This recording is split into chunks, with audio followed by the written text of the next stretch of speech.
And hello and welcome everyone to the comic multiverse where the worlds of nerd meet. I was just telling Matt before we started, I can't believe it's Sunday again, Matt. I, This week went so damn quickly. it did go surprisingly quickly. I don't I know where guess it all because went. we're in summer now. It's getting really hot here in Canada, which I can only assume means it's getting cold in Australia. Boy, is it ever. It is flu season here. Ooh, uh-oh, I'm sorry about that. But picking up from old business from last week, I have fixed my beard to make it more symmetrical. That bugged the shit out of me because for people who want to peek behind the curtain and see how our show is done, I'm looking at me while I talk, and Matt's like up here in the corner, but I can't see him because he's recording video in his OBS and he can't have two windows open at once. Whereas for me, it's like the opposite. I can see both myself and you. Yeah, it's a hell of a thing, man, I tell you. So what have you been doing with your week, man? I've been catching up on comic reviews. I managed to get around to watching that new Deadwood film. Oh yeah, see, I thought that was going to theaters. I was shocked to find I'm like, oh, it's not going to theaters. It's going right online. Yeah, I thought it was going to theaters as well, at least in the United States. But here it aired in HBO and everything. But yeah, really damn good. That's good. I know with Game of Thrones, there's been a lot of conversation now of like, what shows had actual satisfying endings, which one were worth it. And I guess for Deadwood, you just had to wait a bit.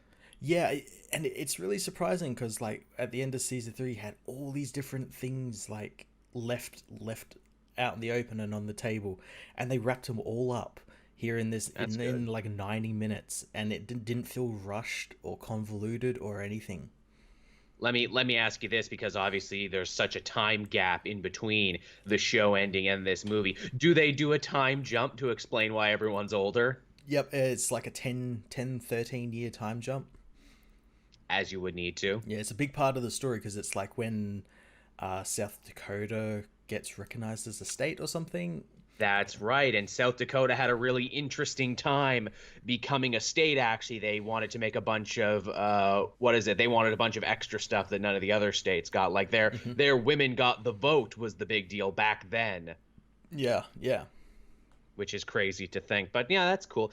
Deadwood, I swear to God, I have tried to watch Deadwood on several occasions, and I've made it to the halfway point of season one several times, and then something comes up or I get into another show and I never finish it. I kind of did that with my recent rewatch. I started it ages ago, thinking, "Oh, I'll have in time for the movie," and then like stopped because I started watching. What was I watching? I was watching like Stargate and Ray Donovan and all these shows, and then I knew the show was coming out this weekend, so I'm like, okay, I've only got a couple of handful episodes left. Let's just blow through them.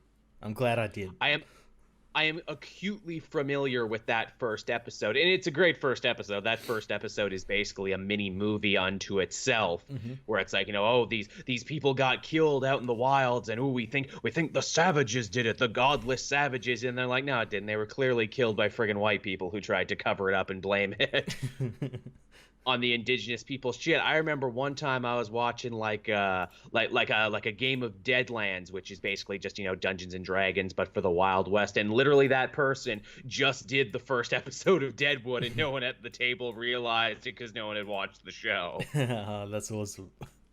I'm like, yeah, I know what they're doing. I know what they're doing.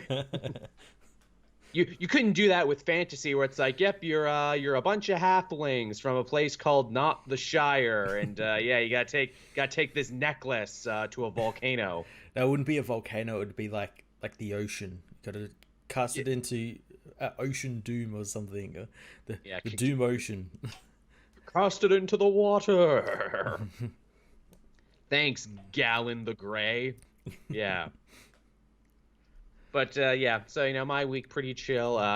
Trying to take your advice there and get into the whole PC gaming thing. I got Vermintide because that was cheap. I figure that's something I can play on stream at some point. Nice. I've also just been really lazy because again, it's summertime now, so everything is weird. Ooh, I was really happy because I got to finish a piece of scripted content I've been working on forever. I wrote a big review video essay. Started as a review, it turned into a video essay on Doom Patrol season one. I was really happy to put that up. Yeah, God, that show was so damn good. So Wasn't it damn like good. in just one season? I'm like, this is one of the best seasons of comic book television ever. Like, if they ended it here, it would be top three. Yeah, that's the thing. It didn't go the usual route of like a No, superhero origin. It just like it's like here are these characters like, and I suppose that's probably the best way to introduce them, like because it they're really they're a is. tough group to like introduce to like general audiences. So you Oh just yeah. like just go with it, just go hard into the weird stuff and hope it They're a works. they're a very hard nut to crack. I mean, juxtapose that with, we won't spoil all of it, but I'm imagining we both saw Swamp Thing this week Oh too my because god, that premiered. that was such a good show. It is a good show, but boy, did they go the opposite Yeah. direction of Doom Patrol, where it's like, okay, so in the first episode of Doom Patrol, we introduced to you everyone in the Doom Patrol and what was going on. Well, okay, so for Swamp Thing won't actually show up until the last 10 seconds. And I'm glad they did that. They're using that old creature method of like, don't show your monster too much. It is very, very much an old-timey creature feature is what it is, which is fitting because that's what Len Wein originally had it be. It was like a friggin' Tales from the Crypt when it started, and to much happiness, I saw that Len Wein is actually like an executive producer on this. I'm like, good, get your money, Lean, you deserve that. Yeah, so I'm interested to see like what the show's going to do. Like, are they going to do elemental god swamp thing, or are they going to do just like guy who got turned into a creature? So far, they seem to be doing, again, the most original version of Swamp Thing, which was science fiction, not magic and horror. But they also make a point of being like, hey, who's that old voodoo woman back there? Oh, that's Madame Xanadu. I'm like, oh. That So there might be magic too. there's also the part at the end where he gets dragged under the water and there's like all this red. I'm thinking, oh, is that like a thing like referencing the red and the green and all that sort of stuff? Be interesting to see if it is. He's leaving the red being torn away by the green because he's no longer that. that Yeah. that would be interesting. I also like too the way they kind of trick you with it, but in the best way possible. They're like, hey, here's Abby Abigail Arcane, she's the real main character because Alec Holland is now the Swamp Thing, and Swamp Thing is expensive, so you're only going to see him when you really have to see him, which is fine because Abby in the comics was always like the second most important character and the only other real constant across all of these Swamp Thing stories. Yeah, I'm intrigued to see what they're going to do with the Swamp Thing now that he's like kind of a secondary character, but like he has to be because of he's an effect and everything, and whether that means they'll do like scenes where he's Alec Holland. I kind of hope they don't because I'm not Yeah, too me fond too. of that Alec Holland guy. He's got the voice has the emotion, but the face is all dead.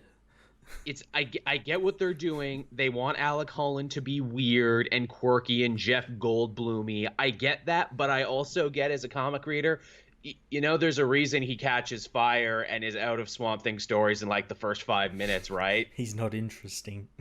And like you can't invent things about him because there's nothing to draw on because eventually Alan Moore is like, Alec Holland, no, Alec Holland died instantly. Swamp Thing just thinks he's Alec Holland, but he's actually not. That's the green in the Parliament of Trees fucking with him, actually.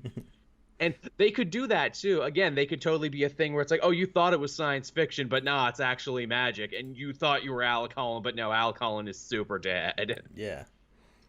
Which that's interesting too. Also, Abby makes a fun little reference there to abusive fathers in that Mm, Louisiana town. I'm like, oh well, we know you have a very abusive father, don't you, Abby? yeah. Also, young Abby in the little flashback when we saw her for a second, she has her haircut from the comic. She did. Yeah, there was a lot of really cool stuff in this, especially the body horror stuff.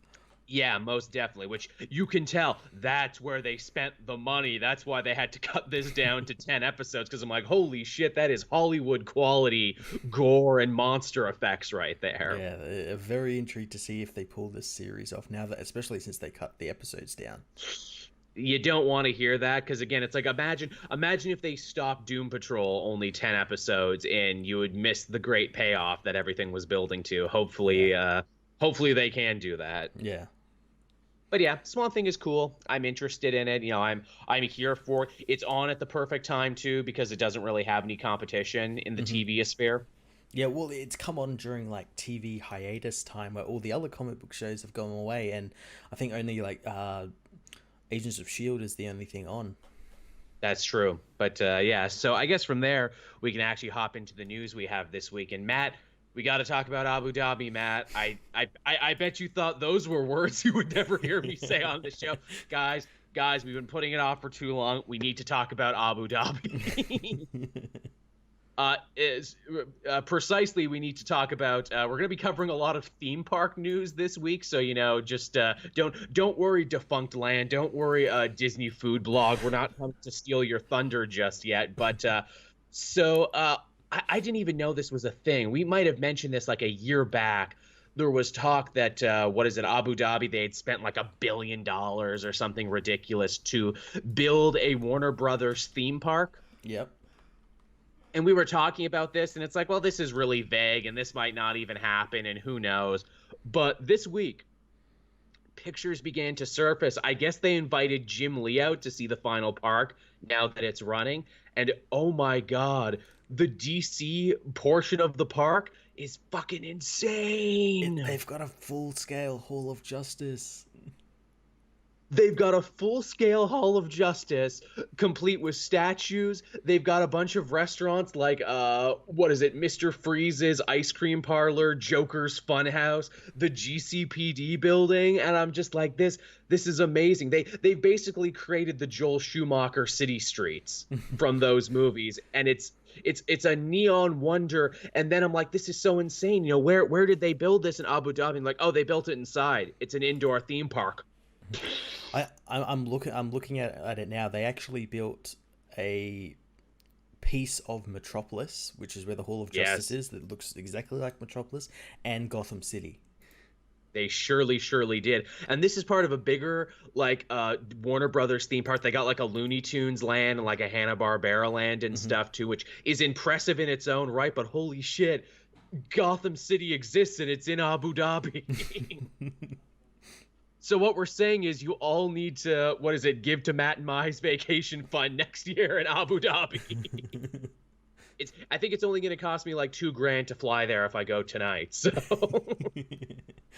I was seriously looking too about that. I'm like, okay, so what do I need to know about traveling to Abu Dhabi? And they're like, well, it's one of the chiller, more laid back parts of the Persian Gulf and the United Arab Emirates, but also, if you're Jewish and gay, maybe don't tell people about that, because even though they're ahead of the curve on social issues when compared to everyone else, they're still not great. But if you're a woman, you don't have to wear a headscarf, but you should probably wear a headscarf, and you can drink there, but you also probably shouldn't drink there. They have a whole theme park devoted to the Ferrari car. Wow. But I'm just like, that's really impressive. And of course, because, I do this because I'm an internet detective, I followed this down the rabbit hole. I'm like, what other things has Abu Dhabi spent money on to license? And I found something absolutely insane. And this might just be old news. Have you heard of a restaurant app chain, Matt, called Garfield Eats? No, but I have an inkling of what it is. So some guy named Nathan Mraz, got Jim Davis, the creator of Garfield, perhaps at gunpoint, I am not sure, to sign over the licensing rights to Garfield to create a mobile pizza delivery service to send you little pizzas shaped like Garfield. What the hell? I know, and I'm like, but shouldn't it be lasagnas, though? Because Garfield loves lasagna, not pizza. Only to look at the website, which, again, is in English, because, of course, it's very bad English, but it's in English.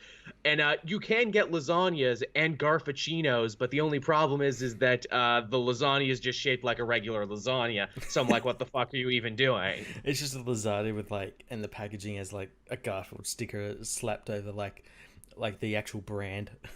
That's basically it. I continued to follow this. Apparently, Asterios Kokkinos, is a comedian who you may have heard of there. He was involved in the big LOL suit, if you follow that around. But he apparently has been doing hard-hitting comedy journalism about this place, trying to get this Nathan Mraz guy to sit down for an interview. And boy, was I shocked to discover he's a dual citizen with Canada. Oh, wow.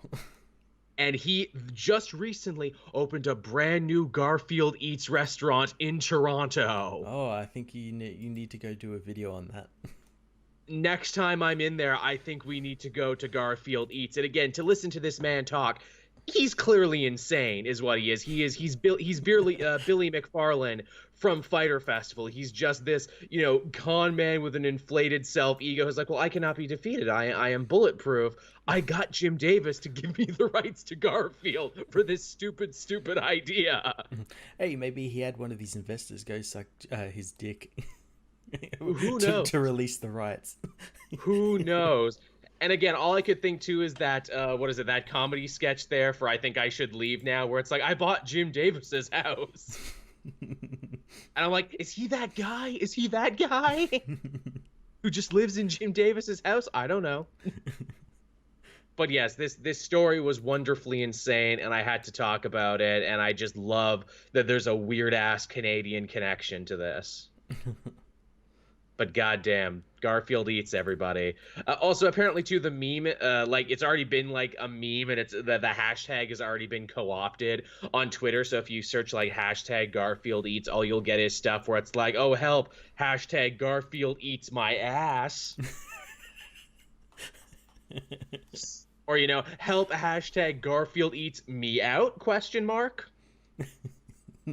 So that's fun. That was fun to research for a little bit.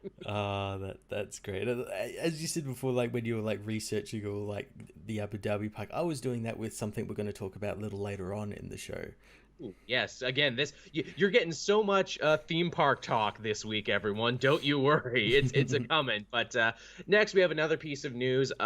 DC announced a brand new series, Joker Harley Criminal Sanity by Kim Garcia. This is going to be the newest book they've announced for Black Label. And I know, Matt, you had some words for this one on Twitter. Do tell everyone what you told Twitter. I kind of went on a bit of a rant. So far, like, Black Label, after its rocky start, has just become a place for people to obviously pitch whatever Batman story they have, and they'll just greenlight it. It's true. It's just all Batman stuff. I mean, you're not wrong, and in fairness, that's kind of what the Elseworlds brand became too, because apparently if you give people the ability to tell stories without the constraint of continuity, everyone just wants to tell Batman stories, apparently, or they're only greenlighting Batman and Batman-related stories because they think those are the only ones that'll make money. It's really frustrating, especially because, like, you got a brand called DC Black Label, which you've touted out as like the edgy, more adult stuff. You shotgun that in the legs by censoring Batman's dick in the first book ever to come out on this Black Label thing, and then you start giving them more Batman stuff. But like, give like weird give a Swamp Thing a Black Label. It's Sergeant Rock. Anything. Metamorpho or Jonah Hex. All these like weird characters that you're not doing anything with. Give them like a one shot or just like 3-book arc or something. It'd be nice, but no. Apparently, Black Label has devolved into just another Batman imprint. Yeah, it's just another Batman. We've got that Frank Miller Superman book coming out, out, quote unquote. When it's ready, Valve time. Whether it actually does happen, that Wonder Woman one that was meant to, is that even happening anymore? They haven't talked about it. Yeah. Was there anything else that got announced when Black Label was announced? I don't think there was there? There was one. It was like a history encyclopedia of the DC universe. And again, they stopped talking about that one, too. I think that one got like quietly canceled. That's a shame because I liked that idea. But yeah, that's unfortunate. As far as this Joker Harley series go, this sounds like a TV pitch a little bit, and that's not a bad thing. It's like, okay, imagine a universe where Harley Quinn isn't a psychiatrist; she's like a criminal anthropologist who works with the police to catch serial killers. And what if the Joker wasn't so much the Joker we know, but what if he was closer to Ted Bundy? What if he was just like a serial killer who was also charming, which I'm like, that I would say that's a stupid idea, but this is hitting at a weird time where like a bunch of women are falling in love with Ted Bundy because he's so charming in those Ted Bundy documentaries. So I'm like, all right, you can comment on that. Sure, why not? See, the problem I have is there's only so much you can do with Joker and Harley Quinn that until it becomes basically the same story over and over again. And that changing the settings fine and everything, but it's going to be the same story.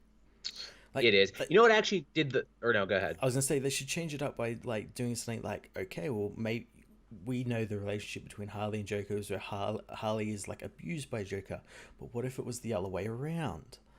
Like you And beat me to it. I was gonna and say, what Harley about was using Joker, kind of like White like Knight. White Knight or Telltale Batman season 2, which I Yeah, think was actually one of the best twists they've ever done on that relationship. yeah, that would be interesting and change up the dynamic, but they won't do that for some reason. No, but yeah, that's the story, everyone. There's another Black Label book for you. It's not dead yet. Yeah, expect more Batman books to be announced at San Diego Comic Con. I'm sure it's no Age of Heroes just yet, and it's no Young Animal. Which, let's face it, they only dug Young Animal up again when it's like, what, the Doom Patrol show is popular?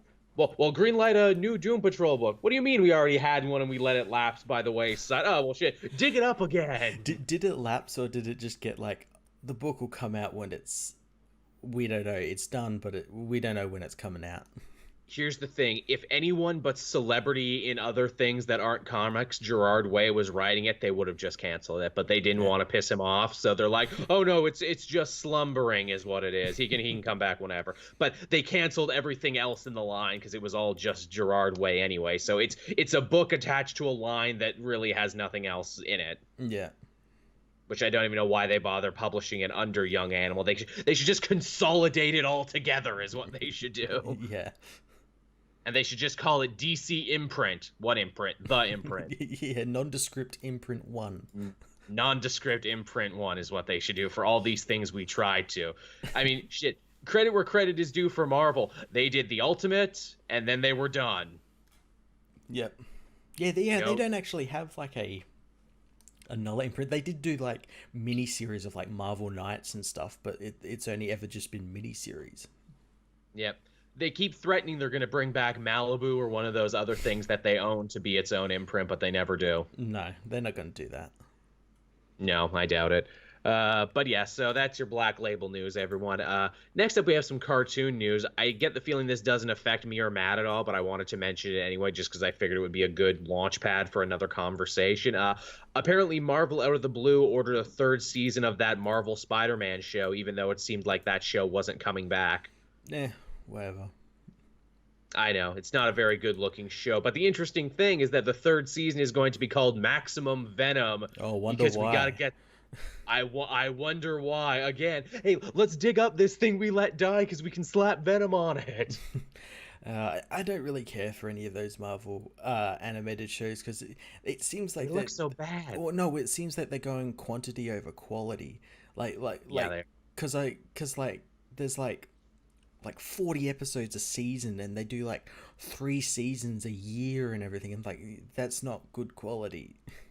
no, there is just a factory that's churning them out, and Yeah. again, it's like you could be writing for all audiences, but you're not. No. That's weird. You're going for just like the youngest of youngest kids. That's so strange that that's how you choose to run it. Because I remember at your height, Wolverine and the X-Men, Spectacular Spider-Man, those shows were great because they wrote for all audiences and all types of fans. Even, Avengers or Earth's Mightiest Heroes. It's weird you don't want to do it like that anymore. Yeah, Earth's Mightiest Heroes was like amazing. It was so It's arguably good. it's the best Avengers show. Like its kind will not come again, and it's weird that it won't. Yeah, it's so strange what they're doing with these shows, and it's weird because they're jumping like with this Venom, Carnage, Maximum Carnage, Venom, whatever it is. They're jumping on like trends like that. Like they had like with that Avengers show, they had like some Black Panther arc just before Black Panther came out. Then Yeah. Captain Marvel, and then Infinity War, and all the. It's so strange. They seem to exist for no creative reason. They seem to exist only for branding and merchandising reasons. Yeah, pushing product.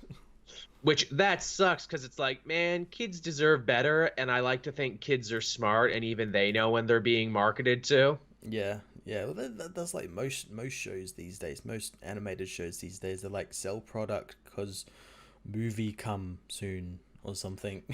It's true. I mean, obviously, there's like, some really good ones in there. I, of course, Carry the Flag of Steven Universe and Craig of the Creek and all this other stuff. It's like, no, these are actually made by creative people who want to tell a story with Mhm. characters and everything. It's just that they're 11 minutes. Yeah. Apparently, if you want to tell good stories now, you have to do it in 11 minutes. Yeah, that's really kind of sad as well, because yeah, like back in our day, back in 1992, we had the cartoon shows run for 30 minutes.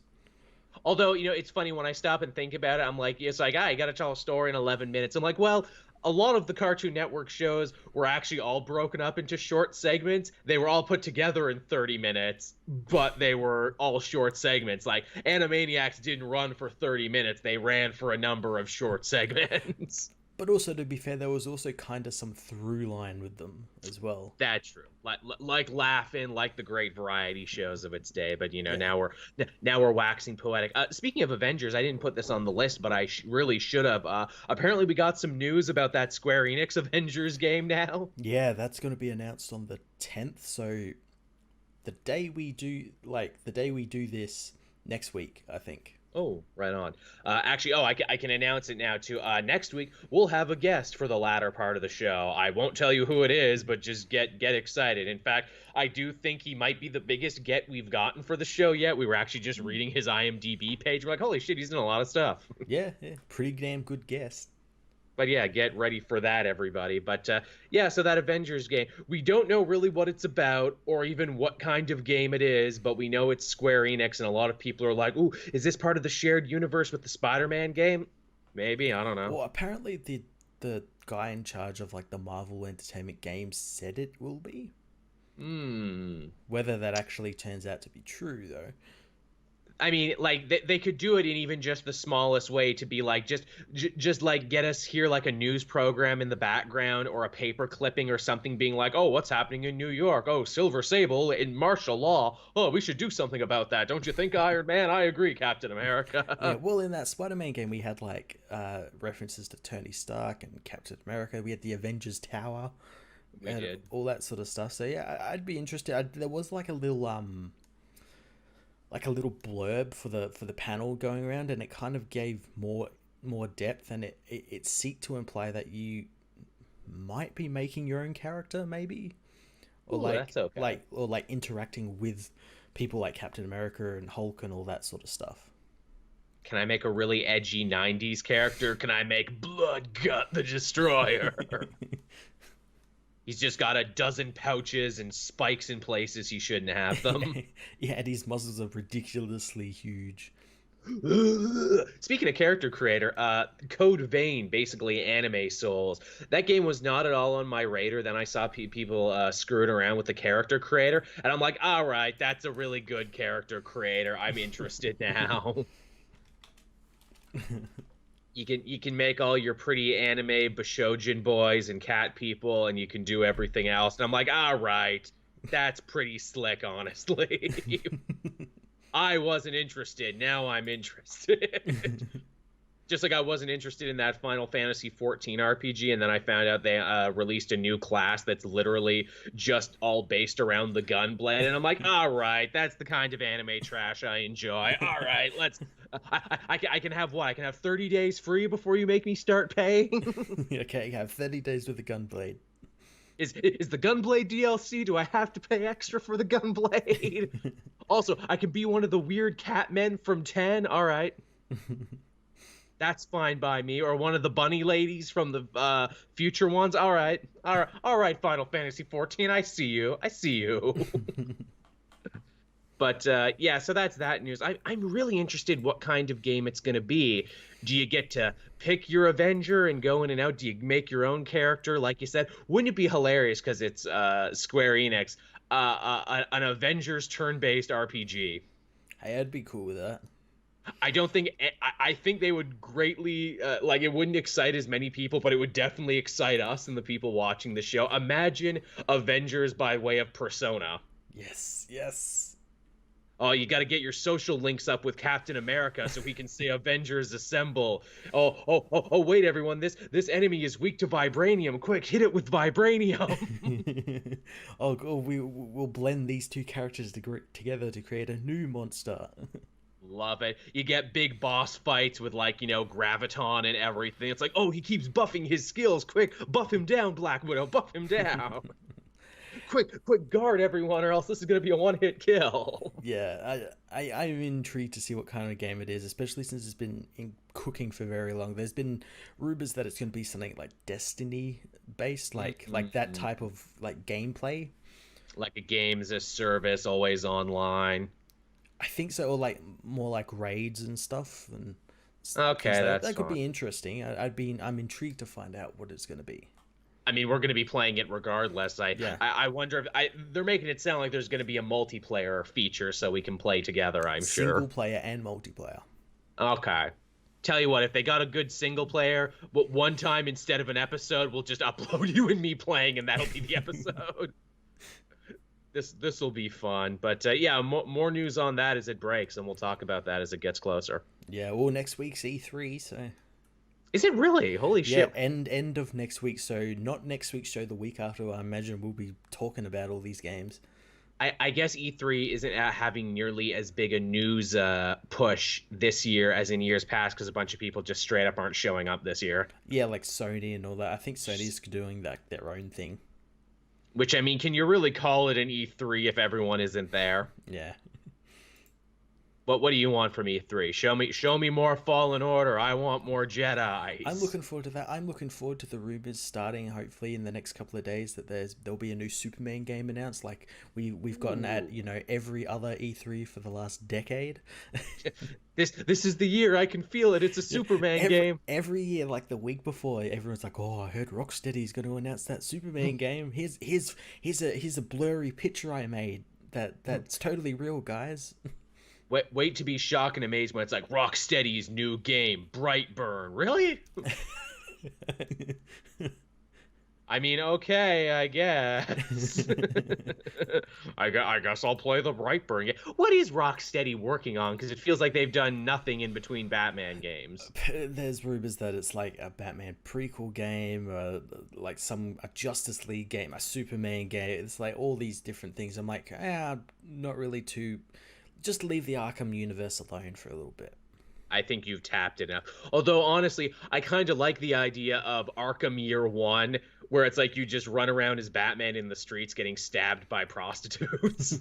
See, that would be really cool if they did like the big open world where you're like Batman before he starts getting the costume, and as you go through the game, you get the costume and everything. Yeah, add to it, yeah. Until at the end, and the end mission is you fighting the Red Hood gang at Ace Chemicals.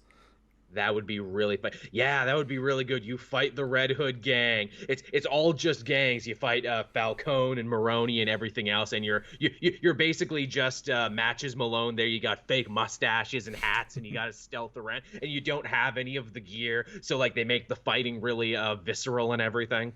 Yeah, that's too good of a concept. Too good. No, it is, and then it's not a superhero game because, like, what do you mean he can't hack yet? What do you mean he doesn't have the car yet or anything else? It's Batman Year One. He can only do what Bruce Wayne can do. Yeah. So from there we move on to our other big piece of news, and I guess this is the biggest piece of news. Galaxy's Edge opened up in Disney this week, and I am so fucking jealous because so many people I follow on Twitter got to go there, and they videoed their good time and their lightsabers and their droids and their porgs and their hula hoops and their bags of popcorn, and fuck them. Yes. I wish I went. Yes, I've been following all these people who are visiting it, watching all the videos of the Smuggler's Run ride, the lightsaber creation, the Doc Ondar's shop and everything. Oh, it's so cool.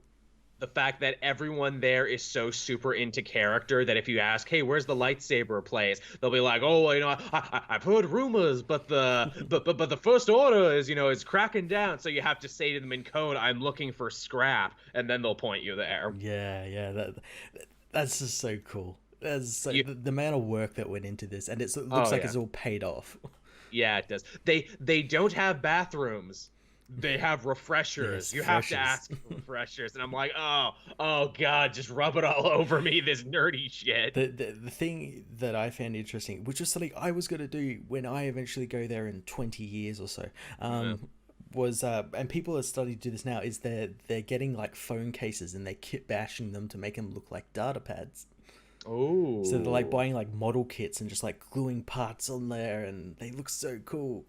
That's awesome. That's so cool. Again, I'm a big fan of the Disney food blog, and it's funny they had like a whole 30-minute video talking about it, and only at the end did they talk about the food, and they're like, yeah, the food's not great yet because they don't really know what food in the Star Wars universe should taste like, so they're still figuring that out. That's the one thing I've seen across everyone I've seen go there. They're like, yeah, the food's it'll probably get better.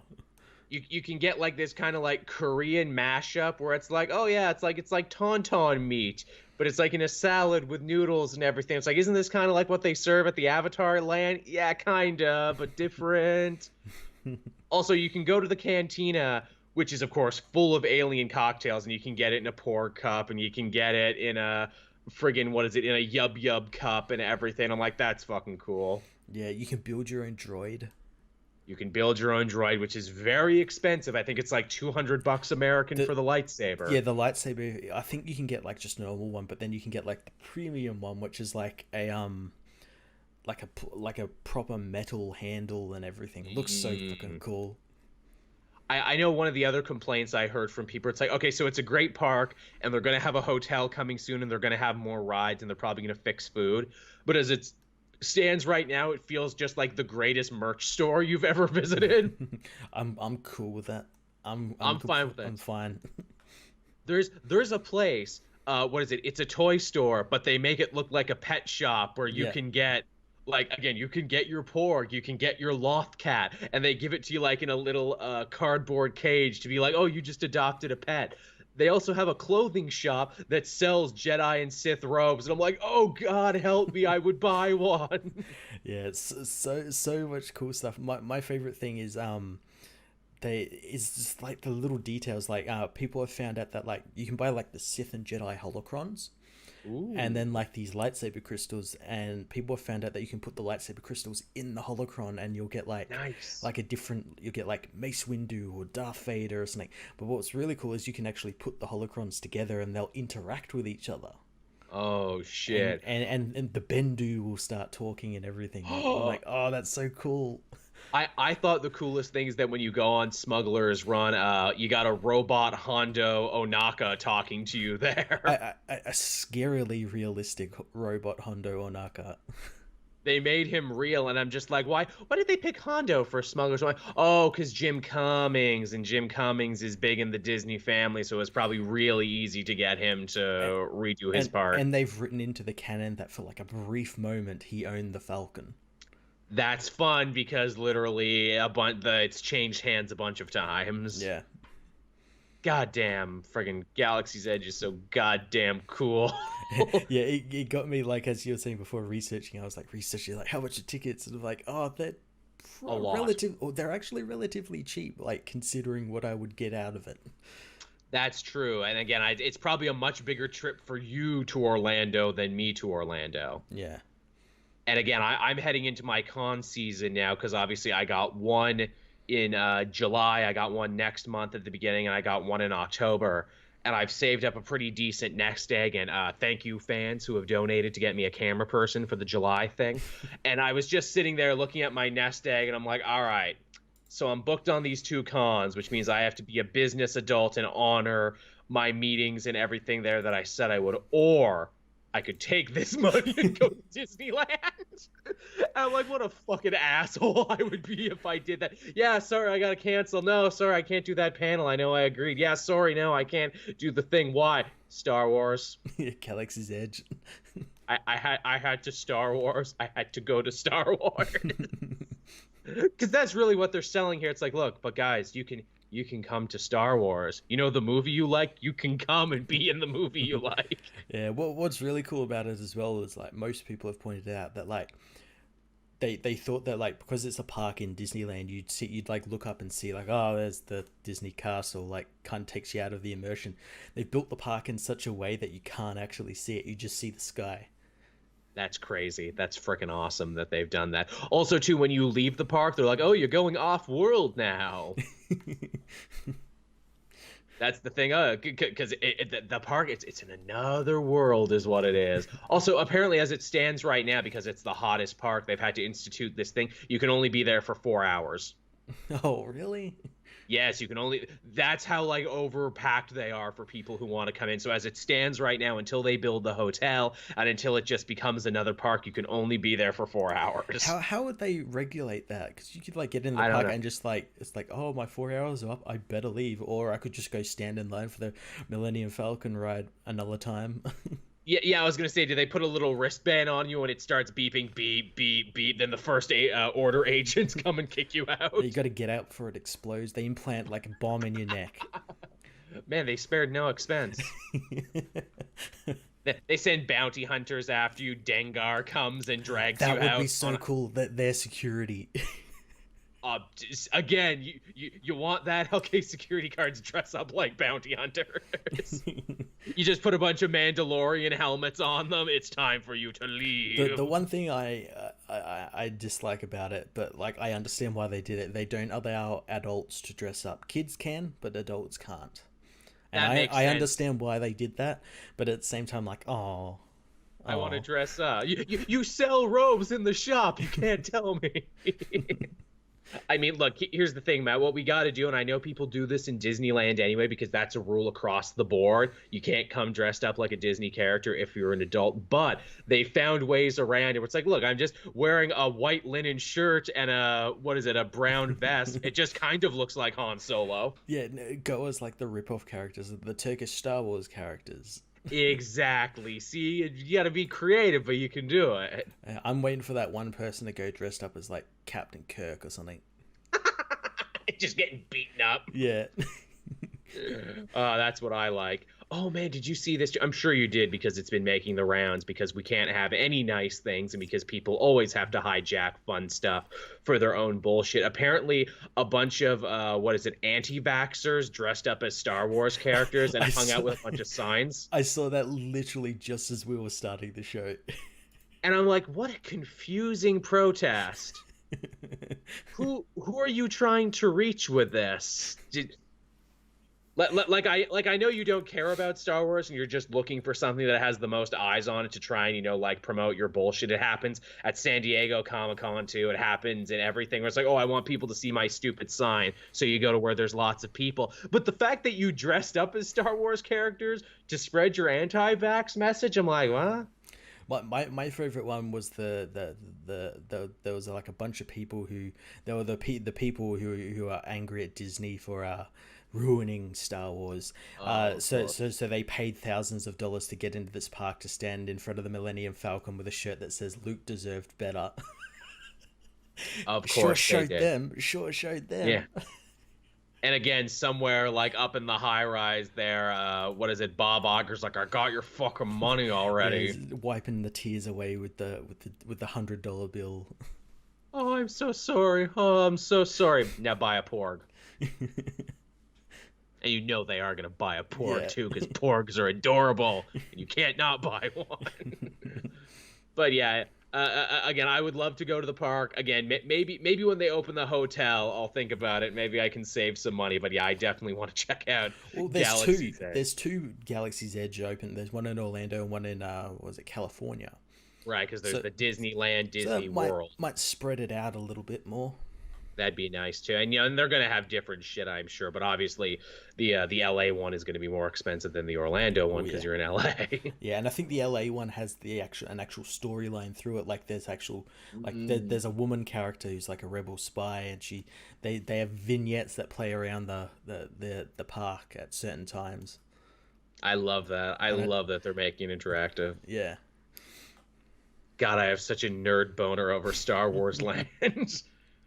It's working. Oh, also too, hey, if you're a fan of the show and you're out there listening and you have any connections either in the LA park or in the Orlando park, or even if you're just a pass holder that Matt and I can piggyback on, I'll do it. I'll do it. I am not above crashing a fan's family vacation. All right, everybody.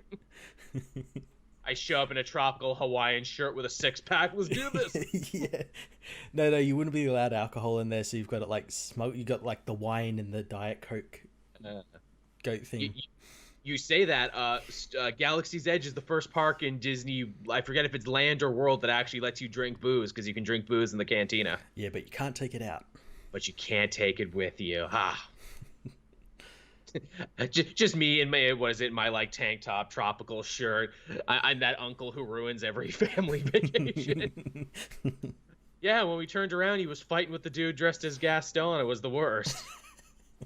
What'd you say about my mother? She is a saint, you jerk. But all right, we can get off this topic, even though I swear Matt and I could talk about this all day. Oh, I'm sure we could. And ways to make it better and cooler.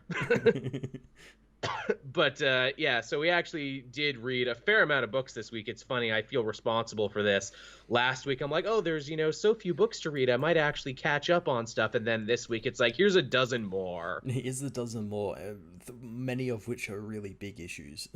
It's absolutely true. So where would we like to start this week, Matt? Let's start our week off good with Heroes in Crisis issue 9. It's over, Matt. The national nightmare is over. We can breathe again. We still have Batman though. We do, but not for much longer. No. My God, what? Oh shit! I guess that's news too. We didn't write down here. The big reason now we know for a fact that Tom King is leaving Batman early is because he's co-writing the New Gods movie. Yeah, perfect timing there, guys. I'm not going to say he's failing upwards in Hollywood, but Yeah, and what does that make you think of his work on Batman if he's just going to leave it just to go write a movie? I guess that 100 issues wasn't as important to you as we all seem to think it was. Mm-hmm. And again, too, I bet if it takes off, here's the thing, like Tom King is a writer, I bet this is what he always wanted, is the thing, which, good on him, he gamed the system and is living his dream, but we're not here to talk about him as a person, we're here to talk about his work, and we're here to talk about Heroes in Crisis. Yeah, so this ended on probably the worst Deus Ex Machina bullshit I have ever seen. Man, for Holy a comic that continually touted itself as the most mature, complex, and layered look at mental illness in America through the lens of superheroes, boy, did they ever end on some after-school special moralizing bullshit. Hey, Wally, you just gotta believe in yourself and your friends, and you just gotta talk it out, man. Booster, people are dead. People are literally dead. It's okay, we got clones. Heroes before bros. And yeah, and also I can clone people from the future and could do it whenever I wanted. Yeah, just somehow came up. Yeah, don't ask about the implications of that, of cloning being real and something Booster Gold can just do. Yeah, now there's a real story. Yeah, what does Booster get up to with those clones? Something to do with his birthday party, apparently. Apparently so, yeah, but again, I love to. This all starts off with Wally seconds away from killing his time double because it's a Tom King story and they all end up being about suicide eventually. Yeah. Before eventually the motley crew of supporting characters. I love the Trinity had nothing to do with this. The Trinity was all over this in the beginning and then they have nothing to do with the finale. No, yeah, they're barely seen in this issue as well. Even though they started Sanctuary and you think they would have an invested interest in dealing with what happened there, we'll leave it for Batgirl. They started Sanctuary. Batman was investigating it with Flash, which is that story is never mentioned. Nope, never once. Superman was apparently dealing with the huge, breaking story of this being outed in the world because somehow people think heroes getting PTSD is like a world-shattering event. even though it never was treated as such, and it was No. something one speech could do away with. But yeah, I love too in the end where Wally's like, hey, you don't have to be alone, you got your friends, your best friends, Booster and Barbara and Harley and Bluebeard. I'm like, he barely knows these people, he barely interacts with them Yeah. outside this book, and now they're best All friends. these people should have been the Titans. Yes, absolutely. If you Dick made them the Titans, and Garfield and Victor and all these Donna Troy, all these people that are it actually should have back been in the comics.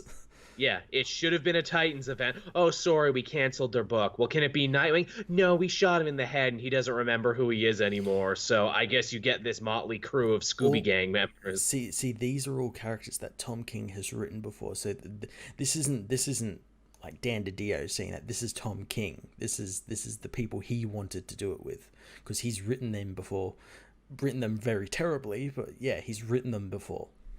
Also, we finish off the Poison Ivy storyline where it's like, oh yeah, she died but came back, and how was that possible? The Green did it. Yeah, and just Flower, and then Speed Force something.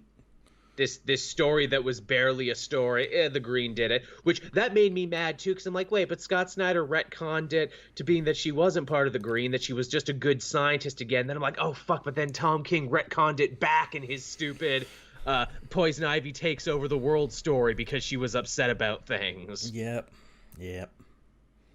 And in the end, it's like nothing really matters, nothing really changes. Wally goes to jail is the biggest thing, as he should have. I'm glad they didn't wash his hands of it. It's just like, no, you have to go to jail now. I like that. This that basically confirms that this story was rewritten, because we had got that leaked story where it was revealed that like Reverse Flash had a hand in this, which would have been better, but because a bunch of people on the internet found out about it, they decided to rewrite it. Yeah, for the better, I think. You reckon? No. No. I mean, it would have been slightly better if it was Reverse Flash, because at least you get to pawn it off on a villain. But the fact, too, that this comic fails in what it tried to set out to do and what even it tried to say. And not even that, like, this is the big thing that, like, we kept getting told about Sanctuary and everything, and we never got any of the inner workings of Sanctuary. Like, we never fully explained it all. And then at the end of this issue, it's just back up and running. You know, this thing that turned a hero insane. You know, that was madness, that Sanctuary gets to stay open and that it gets new people coming through its doors. I'm like, guys, this place is a hellhole and a death trap. You might as well take your chances at Arkham Asylum. Less people have died at Arkham Asylum. No heroes have died at Arkham Asylum, as far as I know. And see, that's something they could have run with. They could have, again, bringing it back to the Trinity. They set this up and then to help people, and then it goes horribly wrong, and then they realize that like the thing that defeated them was their own, like their own hubris, own thinking they know what's better and everything, and causes them to shut it down. But no, don't even get to see them anymore. I strongly assume no other writer will be writing about Sanctuary in the near future. I imagine all references to it would just go away. I think a lot of this story has become persona non grata. Let us not talk about this. It'll be funny because at the end there we see Batgirl go there. It won't be referenced in her book, I imagine. No, or an Event Leviathan where she is also apparently a character. Yeah, no, none of that. It won't be referenced at all. Just what a disappointment. What a comic that just fails Wally, fails continuity, fails talking about mental illness, which is a very important issue, but one that Tom King, I do not think, was cut out to talk about it. As big a game as he talks, and because all of his comics end up being about the same thing, that is, I had depression one time but got over it. That's the thing, like he's talking about his version of depression, which all his stories end up being about, like his own version. It's never like, what do other people feel like, because depression is varied and comes in all different shapes and forms and everything. It's not just what Tom King's is. Yeah, you can't paint it all with the same brush. And also, too, Tom King repeatedly seems to mistake depression with mental illness and just thinks they're completely interchangeable all the time. To where it's like, okay, yeah, I mean, depression can be debilitating and everything, but there's people who have just like thyroid problems, people who are like schizophrenic, people who Yeah. just have, chemical imbalances and everything. It's not all one grand unifying thing that he seems to think it is. Yeah, yeah, it's very strange. Very This strange.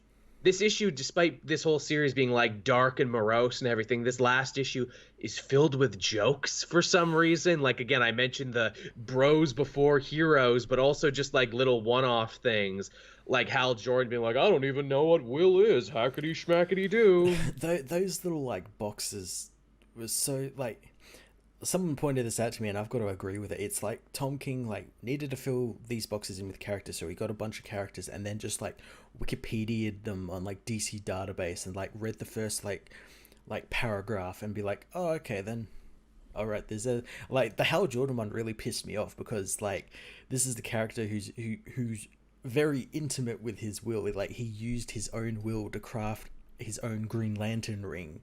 I Like know. this guy knows what will is. He's currently like trapped Yeah. inside a will based ring, going Yep. on adventures. Like he knows what it is.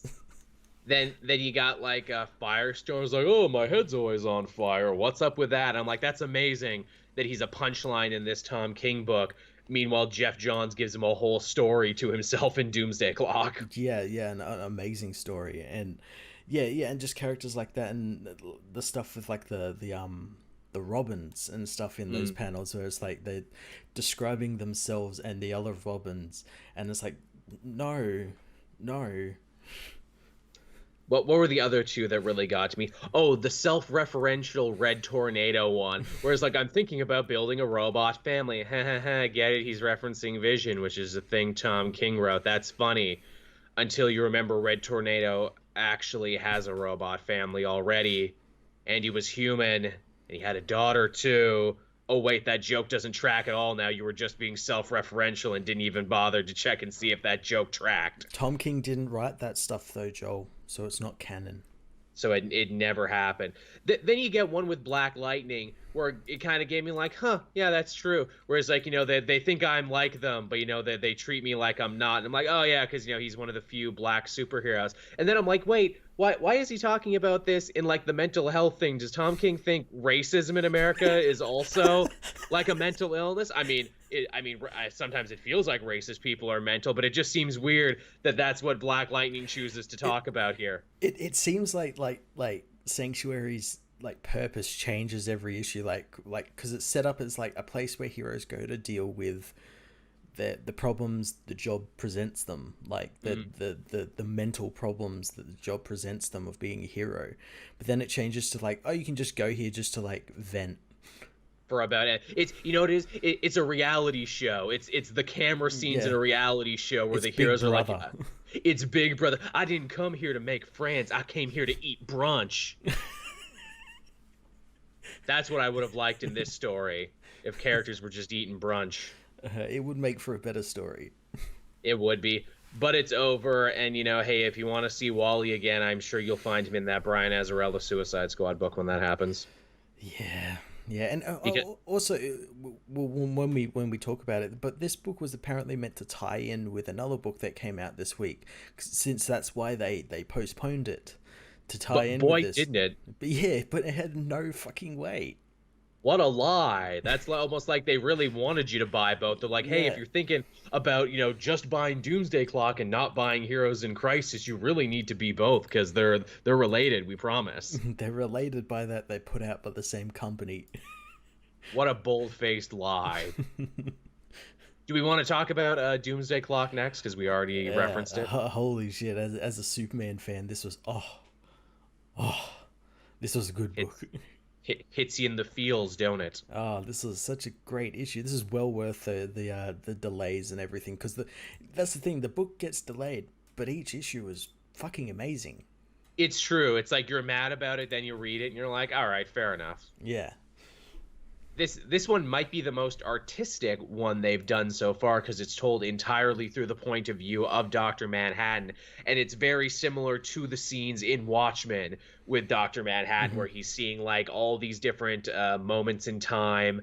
At one point, we actually see the moment where he came to the DC universe and where he befriended Carver Cole, who is, of course, the actor who plays Nathaniel Dusk, the detective. And I mentioned before there that Nathaniel Dusk used to actually be a character in DC continuity, but then he got crisised in and out like a bunch of times. Yeah, yeah, he's like, he's kind of like the linchpin for Dr. Manhattan. He's like Dr. Manhattan's guinea pig, kind of like, because when he comes into this universe, he doesn't know why he's here. He knows he's drawn here for some reason, and he gets here and his powers don't work straight away, but they sort of adjust to the universe, and he uses Carver as a guinea pig by like telling him what his life is going to be like, because when he meets Carver, he's like homeless and he's trying to become an actor and everything, and then he tells Carver what's going to happen in the future, and because of that, Carver becomes a big star and everything.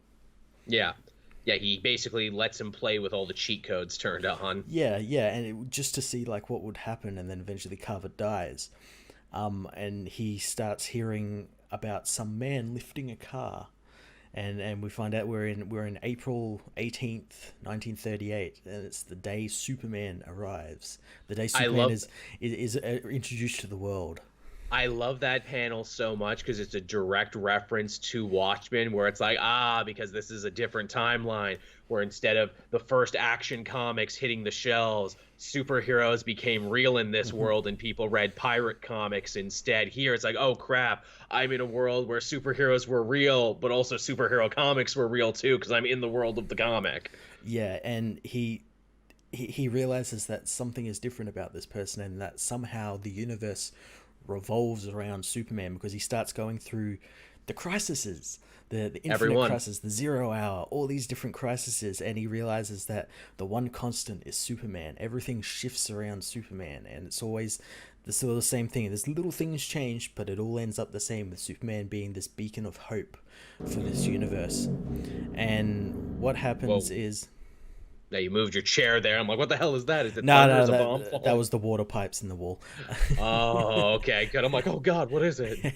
So he ends up moving the universe around, and then he sees that Superman is the one thing constant throughout all these different rebirths and crises and everything.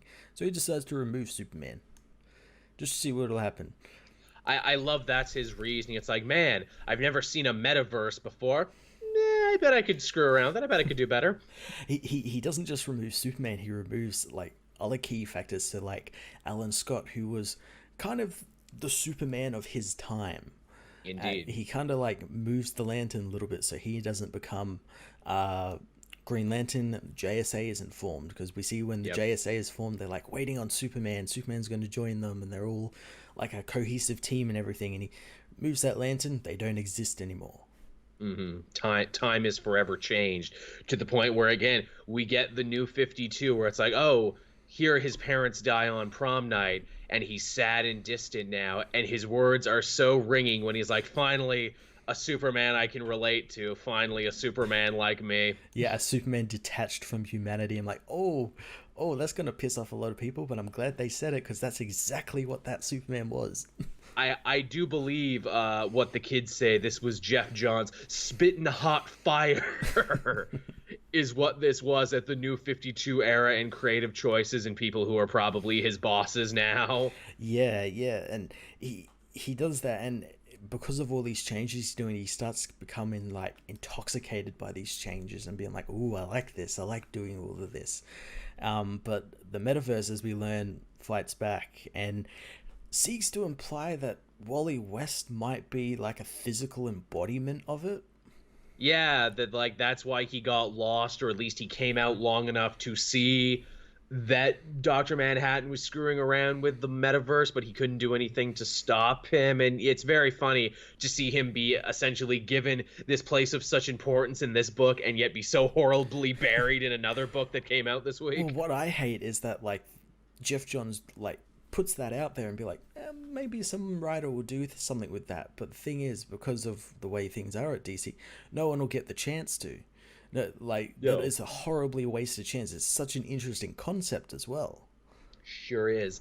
The line of the issue is, of course, when Dr. Manhattan says, I feel like I'm the man of inaction. I never stopped the comedian from killing that girl in Vietnam. I never stopped Adrian, even after he was given a free pass for destroying half the world.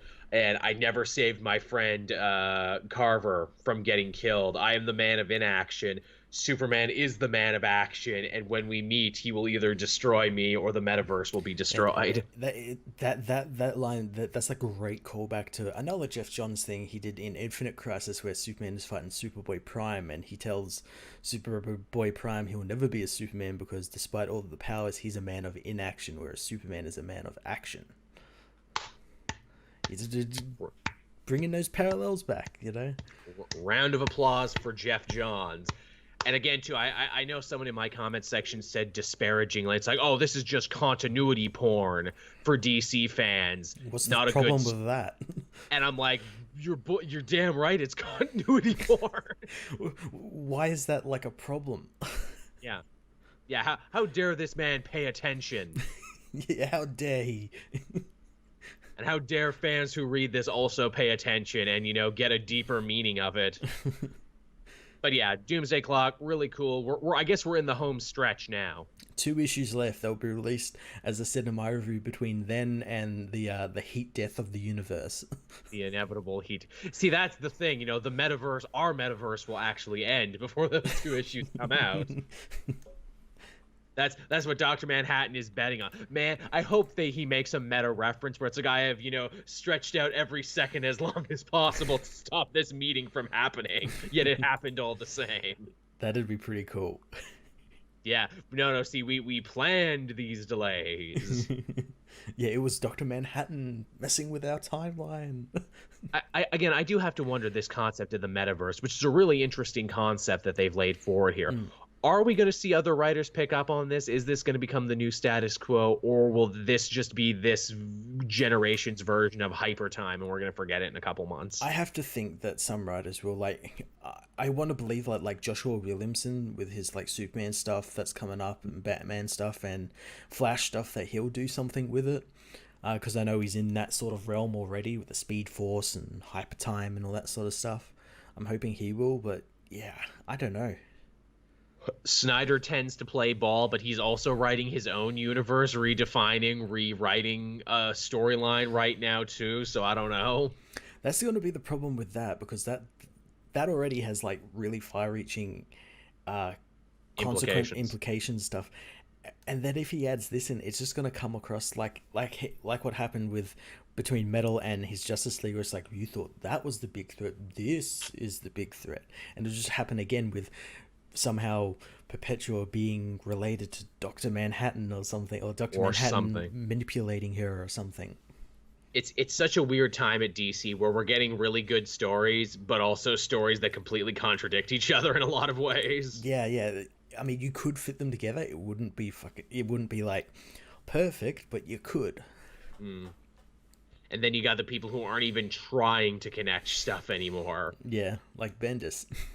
Like Bendis is like, I'm just doing my own thing over here. Very selective of what he connects. Very, very selective of what he's doing. But yeah, Doomsday Clock is cool. This was a really good issue. Might be one of the best issues of the series. Like I said, it's the most artistic. Yeah, I'm when they eventually all finish up, I'm probably going to go back and read it, because I imagine in trade it's going to read amazingly, with all of the issues there. No doubt, and especially because the first 5 issues feel like 100 years ago. The first issue came out 2 years ago. God damn. Remember when the Joker was involved in this story and they all went underground and all the villains were having a meeting? Yeah, and Lex was shot by Comedian. Remember Comedian was part of the story? And oh, yeah. and Rorschach went insane because they learned he wasn't the real Rorschach and all this sort of stuff.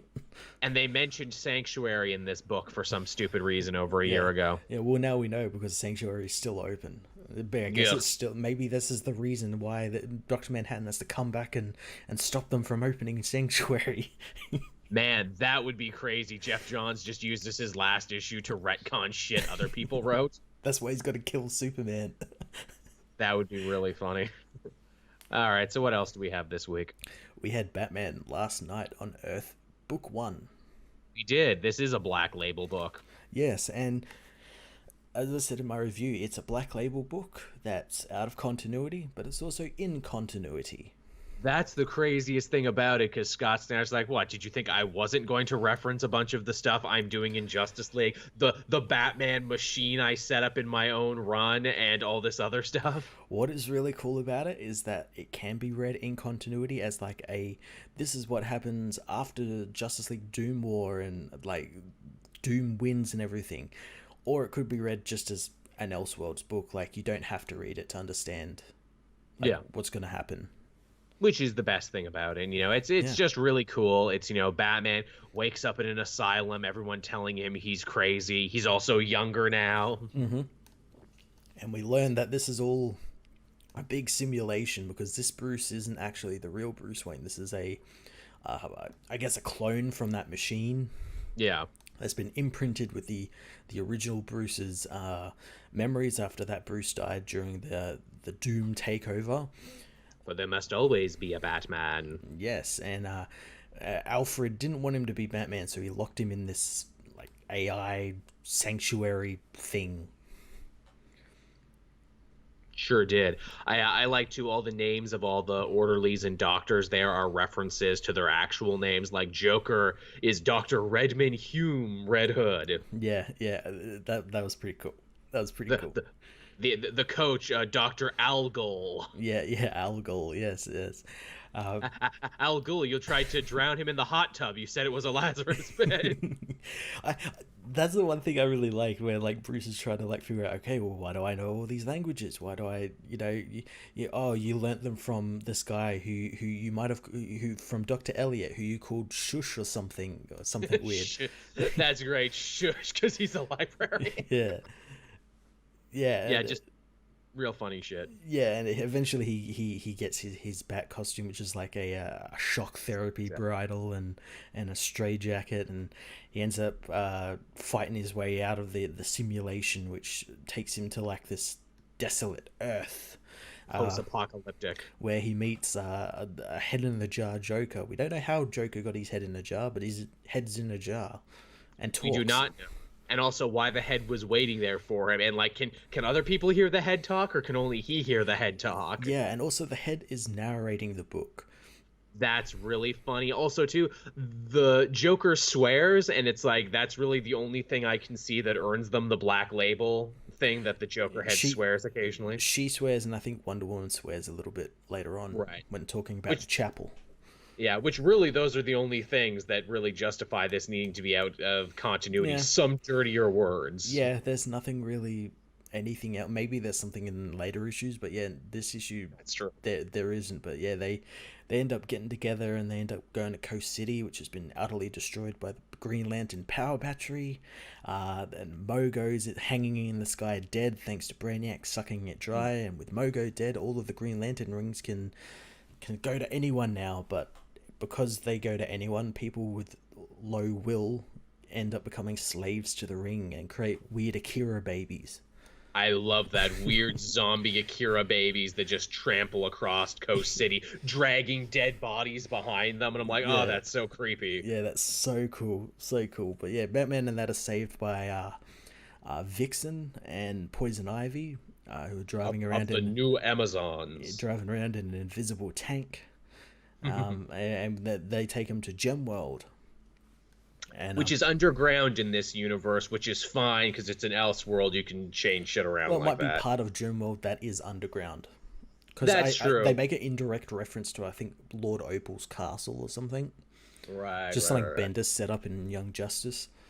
Indeed. I do kind of like the idea of Gemworld. It's like, it's just underground. Yeah, that's pretty cool.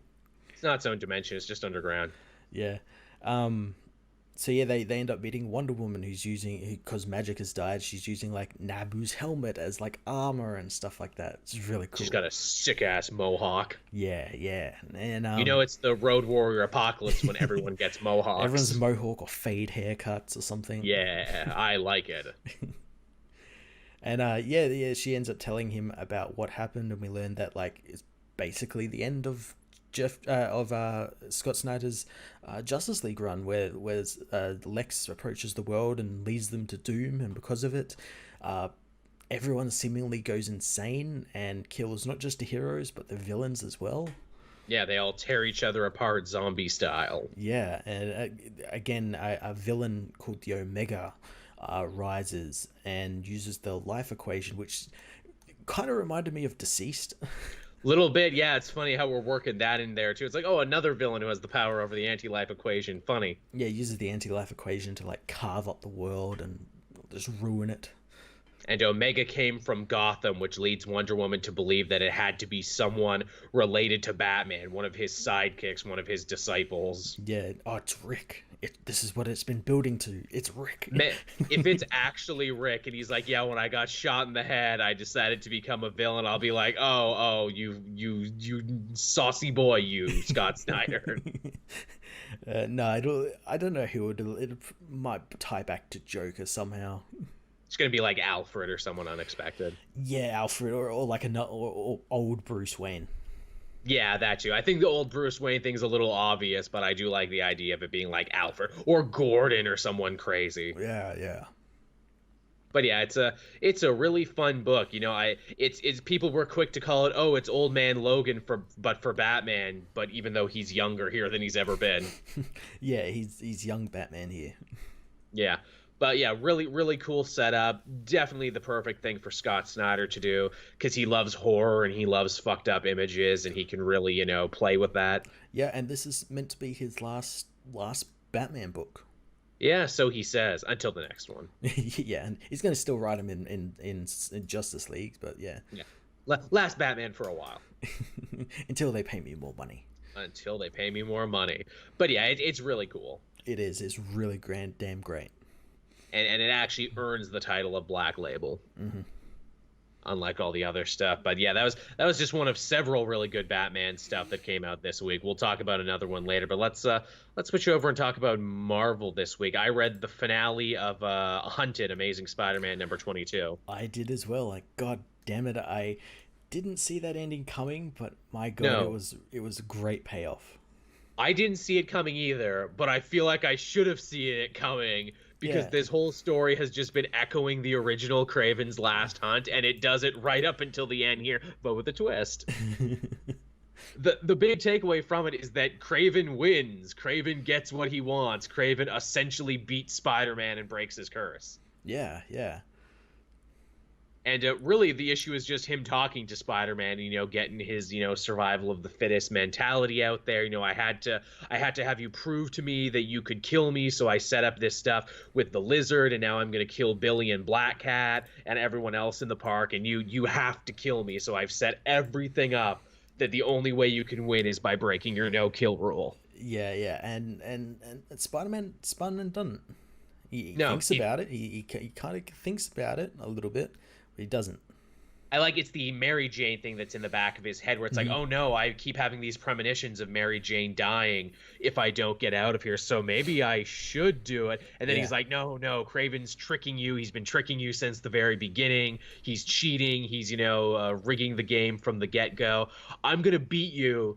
Not on my own. I'm going to beat you by believing in my friends, by believing in Black Cat, by believing in Doc Connors, because, faith in people doesn't make you weak. Being part of a family, being part of a pride, that's what matters. And that obviously reflects in the fact of Kraven that he chased away or killed everyone else in his family. Yeah. His son killed other sons and daughters, and basically left him with nothing. And he only gets that at the very end where he's like, oh, maybe Spider-Man was always right. And maybe, that's part of the problem, that I kept trying to fight him the same way when I should really be embracing what Spider-Man is. And he puts on the black costume again, like he did in Kraven's Last Hunt. And where does that lead us, Matt? Oh, that leads us to an amazing part where at the end we see Spider-Man confronted by Kraven's son, who obviously Kraven's son wants to do what his father never could and kill Spider-Man, and he very nearly does, and he beats Spider-Man down. And as we learn, it's not Spider-Man, that's Kraven under that mask. Kraven swapped places with him because, again, he wanted to die. Spider-Man was the only one that could break his curse, so he became Spider-Man to break his own The curse. spider had to kill Kraven. Yeah, which I love that as a twist, and I love that now. Okay, so we lost old Kraven, but we have a younger Kraven, his clone son with a different name, who now has even more reason to hate Spider-Man than anything because he blames Spider-Man for the death of his father. Yeah. And it ends on this great picture of like Kraven and all his kids on his coffin. I thought that was really great. It was. What a great Kraven event that Spider-Man guest starred in. Yeah. Again, this is like a really cool thing that like Spencer's been doing, like especially with those like one shots where each one was an individual like villain story. He's been building up the villains. Like, we know who Spider-Man is. Let's focus on the villains for a little bit. He did it through like Secret Empire and stuff as well. Indeed, he did. It's like, I think this guy is just uniquely wired to write villains really well. Yeah. And again, all of Hunted, my big complaint is like, okay, that was enjoyable, but man, Spider-Man sure sat on his hands a lot. And then here, Spider-Man literally gets the job done by sitting on his hands and not having to actually do anything. Yeah, you don't always need to be proactive to be proactive. No, apparently you don't. And yeah, I mean, this Spider-Man story was more about Kraven, but I ultimately thought it ended very strong. Yeah. But yeah, so that was Spider-Man. What else did we have this week? We had Daredevil issue 6. I've not read this yet, but I did flip through it. Yeah, so this picks up about a month after the last issue where Spider-Man threatened Matt Murdock to give up the Daredevil costume, and he did. And Matt's his life's never been better. He's got a job as a parole officer now. Ooh, interesting. And he's actually changed jobs a lot, is the funny thing. Yeah. He's got a job as a parole officer now, and he's using his abilities to better his job as a parole officer. Like, obviously as a parole officer, he's got to have his parolees do like piss tests and whatnot, but like he doesn't need to, because he can tell that like this person has just done crack cocaine, or like this person, that bag of urine in their pocket is going to be used for the drug test and all that sort of stuff. This person's lying to me. Yeah. So he uses that, and because he helps them by saying that he's been addicted as well, because obviously he had the painkiller addiction, which surprisingly is absent from this issue. Like maybe he kicked it in between. He had time to kick it. Yeah, and he says like he's been to prison before, so he knows the system is broken, so he can help. He actually has been to prison before. So he's living his life like that, and there's a really cool part where he goes to get like an old book from this librarian, and he's so used to like women like being attracted to him. He finds this woman who runs the store. She's not attracted to him at all because she's married and everything. So he becomes attracted to her because she's not attracted to him. So he's kind of giving chase to her, which again, Chip Zdarsky put a lot of thought into this. Again, might bring up some drama because she's a married woman. Are they going to start a relationship? Meanwhile, Cole North has done basically nothing in those months since street fighting with Daredevil. He's been put on a case because Wilson Fisk now wants the police to capture Spider-Man. Right. So he's been put on that case, but he's like, well, it's Spider-Man. Why can I go chase like Frank Castle? And the captain's like, because the captain's in the Fisk's pocket. She's like, no, get the Spider-Man. He's a menace. And yeah, so he's dealing with that. He's dealing with cops that hate him because he arrested Spider-Man. And it all comes to a head where a bunch of cops start beating on him because of it. And oh crap! They all are gunned down by the Owl's men, who the Owl has decided that he's going to start protecting Cole North because Cole North got rid of Daredevil. Oh, interesting. So I like the Owl as a player in this now. Yeah, and the Owl is like kind kind of in the bookend storylines, which is like this family witness their friend's shop get like ransacked by the Owl's men for protection money, and this woman Janet is in the store when it happens, and she decides to do something about it, which makes her pick up a pipe and grab a Daredevil costume. I saw that as the final page, and I'm like, ooh, are they gonna do a thing now with no Daredevil? We're gonna have like a bunch of copycat Daredevils running around trying to fill his shoes. That's what it seeks to imply. Because it's like usually when you hear stories like this, it's like, oh yeah, the hero went away, but we quickly got a new replacement. This sounds like Death and Return of Daredevil. It's like, well, what if we try out several Daredevil replacements who all do things differently? Yeah. We're gonna have Eradicator Daredevil and Steel Daredevil. Yeah, I wouldn't be surprised if somehow Cole North becomes Daredevil at one point. That feels like where they're going with that. Granted, Zdarsky has said that's not the case, because like I read solicitations from 2 months now, and it's like, oh, another Daredevil is running around, but it's neither Daredevil or Cole North. I'm like, oh, well, that's implying that he will put on a Daredevil costume at some point. Yeah. I mean, they set it up so hard. It's like Cole North, he's the exact opposite of Matt Murdock. He believes in enforcing the word of the law down to a letter. He's also a boxer. He also hates Fisk. Yeah, and this issue implies that he has like infatuation with Daredevil, because it's months after the case and he's still like drawing pictures of Daredevil and still like focused on Daredevil. Because he beat me. Yeah. Yeah, that book is great. Chip Zdarsky is killing it across the board in all of his stuff right now. It's great. The only detractor from this issue is the art. It's not Marco Cicchetto. He's a fill-in artist for this art, and it comes across unfinished. That's the problem, going from Cicchetto to someone else, because Cicchetto stuff is just like, oh, you're making love to my eyes on every page. Yeah. Like that dude's gonna be high in demand. Like Zdarsky's already a household name, but this dude's gonna be a superstar. I imagine people are gonna be fighting over him in the future to be like, yo, draw my thing. Yeah. He's just that good. So the little things about the Daredevil costume now, like it's all red, but it's clearly like bandaged up there, like wrestling tape. Yeah, on his arms. And the helmet looks a bit more like the TV show one, and it's got like the piping, and it looks like it's got weight to it and everything. And he tucks his pants into his boots now, where he never did before, and it's like such a small change. And I'm like, why hasn't he been doing that forever? Because it used to be when you had boots, you did the Wolverine Captain America thing where your boots are over your pants. You don't tuck them into your pants. Yeah, it makes him look more like a ninja. Makes him look way more like a ninja. And I'm like, it's just these little things. And it's like from afar, he looks like how Daredevil always looks. It's only when you start looking at all the little changes, I'm like, oh, that's really good. Yeah. It's like when they update Batman's costume every so often, where you look like what it was and where it is now, and how they've added all these little things. Mm-hmm. Which is good for Daredevil. He was due to have his costume changed up a bit. Yeah. But yeah, so Daredevil continues to be great. I read Thor this week, and it was the only War of Realms tie-in that I actually had. I read Thor as well. I've kind of cooled off on the other War of Realms tie-ins, not because they're bad, but because I have too much, and it actually really seems like all the important stuff is happening in the main War of Realms. There is way too many of them. I'm going to review them all. I'm going to do like a week where I just like pump out the reviews for them. But yeah, there's just so many of them. And like some haven't even come out yet. There's that Gail Simone Iron Man that's coming out soon. Yeah, this week coming. Yeah. But yeah, Thor. This one is all about Kull the Serpent, Thor's uncle and Odin's brother. Yeah, the Ballad of Kull Borson.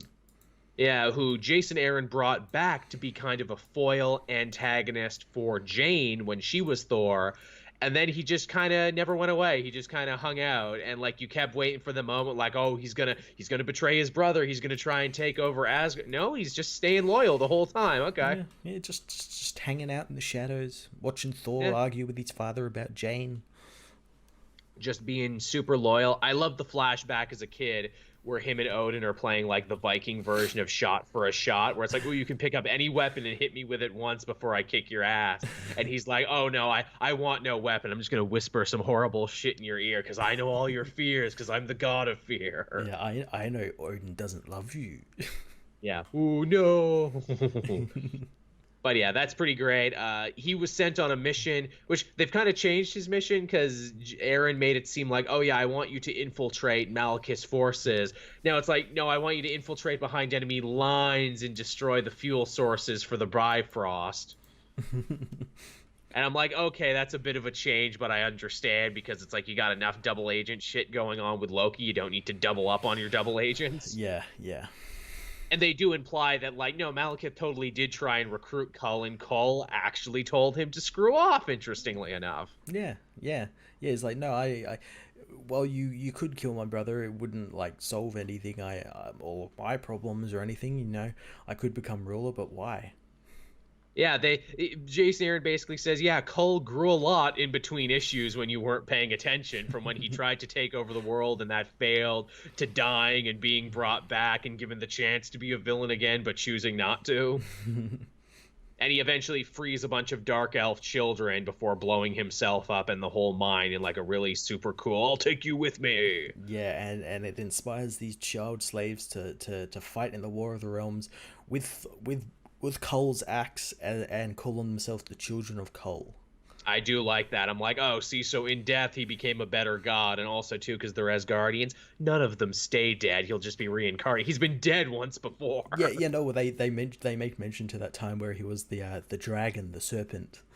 Yeah, It's like, remember that time? This is like foreshadowing. I do remember that. It's just like, man, why is any Asgardian afraid of death? He'll just be reincarnated. I'll be back. I'll be back as something whenever a writer has something to do with me. Really, this was just about ending his story arc, is what it is that Aaron had started. Like, well, we need a story here, so let's tell something about Cull. Yeah. Again, none of it is necessary to War of Realms, but it's fine. Yeah. Which I would say is most of these tie-ins. Some are like, that's all right, to actually pretty good, but War of Realms tells its story in the War of Realms. Yeah. But yeah, that was that one. I had one more, and that was Detective Comics. I had a couple more, but let's talk about Detective Comics. Let's talk about Detective Comics. Man, what a fun little one-shot. Yeah. They brought back the Black Case book. Yes, they did, from the Morrison run, and also a bunch of other books. Year 1, Year 2, A Serious House on Serious Earth. Man, Batman has such a great Batman trade collection. Yeah, he's got all the omnibuses. He's got all of his greatest hits. My favorite subject, myself. But yeah, we got the return of the Reaper. Yeah, a villain from way back when. From Year 2. Who Batman thought dead, but has returned in Europe, which Batman learns because because Batman Incorporated isn't a thing anymore. He has to monitor the world. Which I thought was a nice touch. For potential threats. And he finds out about this vigilante in Europe who's going around killing people in justice's name, and decides to head to Europe, disguised as Bruce Wayne, attending a Bilderberg meeting to investigate the Reaper. I like it when Batman goes on vacation to other places and gets out of Gotham. Yeah, it's really cool, and I like that at the start that we've got Jim there's like, I'm going away for the summer, and it's like, what are you doing, Batman? I'm staying in Gotham. It's like, no, you're gonna go to Europe. You're gonna go on vacation. Yeah, man, he ends up going on vacation anyway. Also, too, man, what a great buddy piece for him and Alfred. Alfred basically being his wingman this entire story, helping him solve crimes, helping him set traps for the Reaper. Yeah, using those acting chops of his to act like a drunk person. I love that. It's like, why would you ever need a Robin? Alfred can do it all and make you dinner.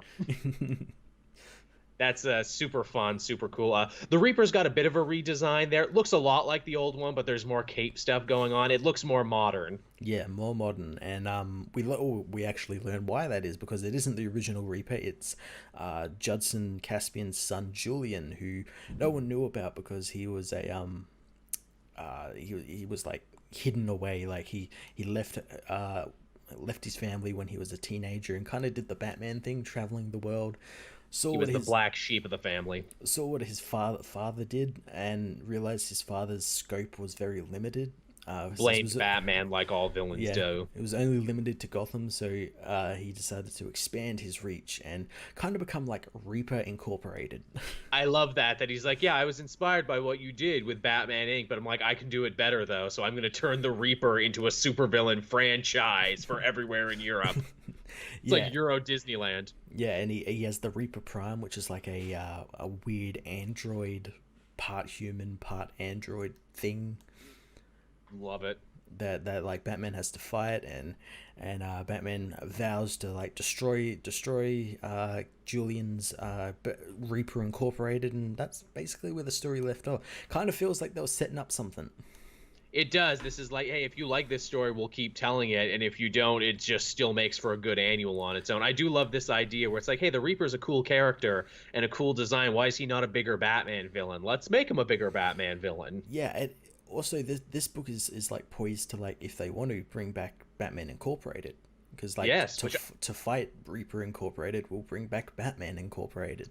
which I always loved Batman Yeah. Incorporated as a concept. El Gacho, Night Runner, everything else. Actually, it's funny when this story opened in France and there was a supervillain in France. I'm like, hey, Night Runner, get on this. He's What do you busy. do? I guess so. Man, Night Runner would actually be great. Wasn't he? He was like a Persian French guy who was Yeah. also a Batman who did a bunch of parkour and created by Kyle Higgins. Man, we need one of those books now. Just again bring back Batman Incorporated as a book, and every issue with someone different. This feels like it's a perfect like launch pad for that. It is. Tomasi can write it Exactly. because he clearly likes the Black Case book and he likes what Morrison was laying down. So why Mm. not? They actually mentioned Morrison stuff with Batman R.I.P. and Doctor Hurt. They do. I love that. I'm like, yeah, it's all in continuity. And before people are like, well, doesn't that not gel with everything else? This talk of year two, talk of Morrison, talk of everything. The answer is continuity is a joke. Just enjoy it when they mention things you like. Yeah, creativity over continuity, people. It's back and better than ever. But only when Tomasi does it. But yeah, that was the last book I read before we did the show, and I thought it was really good. Awesome. I had three more books. I had the Superman Leviathan Rising special. I forgot this came out, actually. This was at the bottom of my pile. Like, oh crap, this was this week. Yeah, you're gonna need to read this. So this was like the big sort of primer for the event Leviathan. It was written by Bendis, Matt Fraction, Greg Rucka, and I think that's it. I don't think there is a third writer. Killer's row of talent. Yeah, and they all got like their each little bit that is going to springboard off into like the Jimmy book and the Lois book and everything. So yeah, we see Clark. He's well, first we pick up with Leone, the woman who runs the Invisible Mafia. And Right. she is met by Leviathan, this guy who's wearing like a hologram face that's changing his face constantly. He comes to her because he asks like, how do you operate without Superman knowing? And it's actually quite a really cool reason. She says like, well, I'm not trying to get his attention. She compares it to like having the love of her father. It's like, I had the love of my father where most of these people didn't, so I'm not looking for attention. So I'm not the big grandstanding villain who has to be known by to That's Superman. a fun reason. And I like that reason. and that's why I'm able to succeed. I also don't say stuff like kryptonite, Lois, Clark, Superman, all these trigger words because he could be listening. At any time. Yeah, and Leviathan's like, oh, that's cool. I'm gonna kind of do that, but I'm gonna go kidnap Clark Kent. And she's like, don't do that. And he's like, I'm gonna do it. And he does it. Please stop. And he does it. And Clark at this point is fighting Mongol. I like how Bendis is using Mongol as like Superman's whipping boy.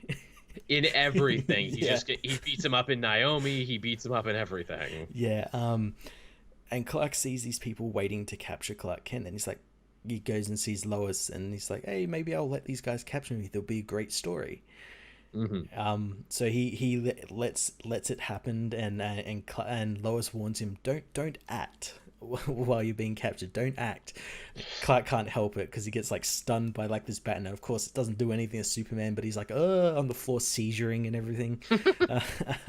And as we find out, he's been captured by Talia al Ghul. She's in the story now. Yes, and in a very interesting way, and she's captured him to draw out Superman because she knows that like they've worked together. Like Clark's written stories about him and stuff like that. She doesn't know it's Clark, and Clark actually does this really cool thing because when they capture him, they take off his glasses and most of his clothes, and he says, "Can I have my glasses back? I get migraines." So he wants the glasses back because they change his face shape and. There you go. And she there's a moment where she actually like looks at him like, wait a minute. But then it's like, whatever. So like he's left at the mercy of a kryptonite like thing that's like put on him to draw Superman to them, and then Superman will be weakened, but they obviously don't know he's Superman, so right. yeah. So it's up to Lois to save him, and Lois panics and presses the panic button, which is this bell that rings for Superman, rings for Batman and Wonder Woman, and Batman says that like if she rings this bell, she can't unring it because like Superman could just be like out of communication for a little bit, and he could come back, and if we do this, you can't use this again. This is like a one-time thing. But Lois like knows her husband, so like she knows he's lost somewhere, and they plan on bringing in the League and going to look for him, but she's like, can't do that because they took Clark Kent. We can't go looking for Superman. We have to go looking for Clark Kent. So they need to be very careful about how they do this.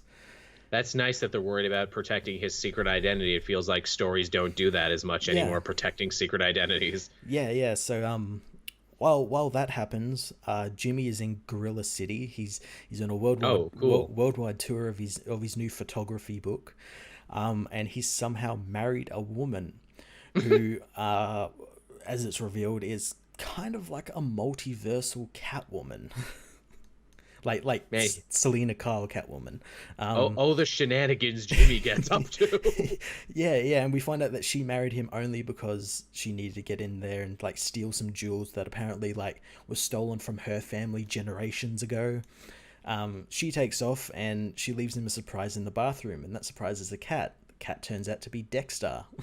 Oh shit, they're working Dexter into this. Yeah, and he vomits everywhere, vomits the blood everywhere, all over the room. So Jimmy's like, okay, I've got no money, no clothes or anything. How am I going to get out of Gorilla City without them like getting mad at me? So he just makes a dash for the door, and realizing his communicator watch is going off with like kryptonite warnings because Superman's affected by kryptonite. He realizes he has to go and try and save Superman with Dexter. And that's gonna be the Jimmy Olsen book from Mad for Action. Yeah, and the lowest one, which already sounds like a good pitch. The lowest one is her going to try and find Clark, which we kind of get the end of in this issue because the book comes to a close with them actually finding Clark. It's Lois dressed as Talia, Firestorm, Dexter, and Jimmy, who's like all roided up. And they end up capturing him and they go after Talia, and as we learn, Talia is actually working with Leviathan, like that weird creepy guy with the mask, right. Who frees Clark from the kryptonite but leaves him bound in like wherever he is.